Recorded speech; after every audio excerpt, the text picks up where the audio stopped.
अस्सलाम वालेकुम। उम्मीद है आप सबके रोजे बहुत अच्छे से गुजरे होंगे, फैमिली के साथ सुकून से गुजरे होंगे। अब वक्त आया है ईद का, जो रब की तरफ से गिफ्ट रहती है। लॉकडाउन का जमाना है, कोरोना वायरस का जमाना है, भीड़ इकट्ठा करने को मना किया गया है, तो आप ईद की नमाज घर में पढ़ सकते हैं। ये बहुत ही एक्स्ट्रा ऑर्डिनरी सर्कमस्टांसिस है इस वजह से, लेकिन आप ईद की नमाज ना छोड़ें और घर में पढ़ें।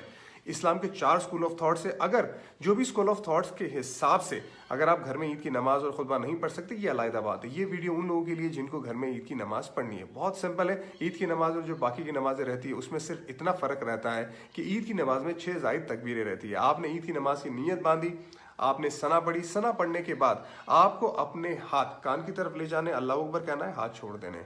कान की तरफ ले जाना है, अल्लाह अकबर कहना है, हाथ छोड़ देने। कान की तरफ ले जाना है, अल्लाह अकबर कहना है, और फिर आप अपने हाथ बांध दीजिए। और उसके बाद अलहम्दु की सूरत पढ़े, एक और सूरत पढ़ के रुकू में जाए। रुकू में जाने के बाद जिस तरह से आप सजदे में जाते हैं, जिस तरह से पहली रकात खत्म करते हैं, बिल्कुल उसी तरह से खत्म करें। उसके बाद जब आप दूसरी रकात में खड़े हो जाते तो पहले से ही आप अपने हाथ बांध देंगे। अलहम्दु की सूरत पढ़ेंगे, उसके बाद दूसरी सूरत पढ़ेंगे, चाहे वो कुल की सूरह क्यों ना आती हो। उसके बाद आप अपने हाथ कान की तरफ ले जाके अल्लाह अकबर कहेंगे, हाथ छोड़ देंगे, अल्लाह अकबर कहेंगे, हाथ छोड़ देंगे, अल्लाह अकबर कहेंगे, हाथ छोड़ देंगे। चौथी मर्तबा जब आप अल्लाह अकबर कहेंगे तब आप सीधा रुकू में जाएंगे। रुकू में जाने के बाद, खड़े होने के बाद, जिस तरह से आप सजदे में जाके जिस तरह से आप अपनी बाकी नमाजें खत्म करते हैं, बिल्कुल उसी तरह नमाज खत्म करके सलाम फिराएंगे।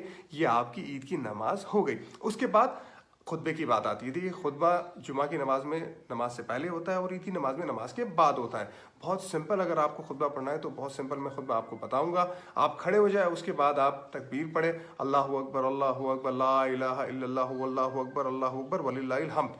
ये पढ़ लिया आपने, उसके बाद अलहम्दु की सूरत पढ़ी, उसके बाद आप बैठ गए। ये आपका पहला खुतबा खत्म।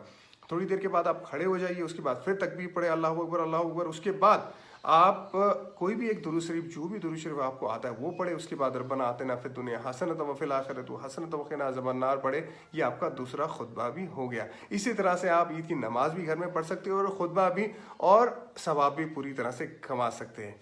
ईद मुबारक आप सबको।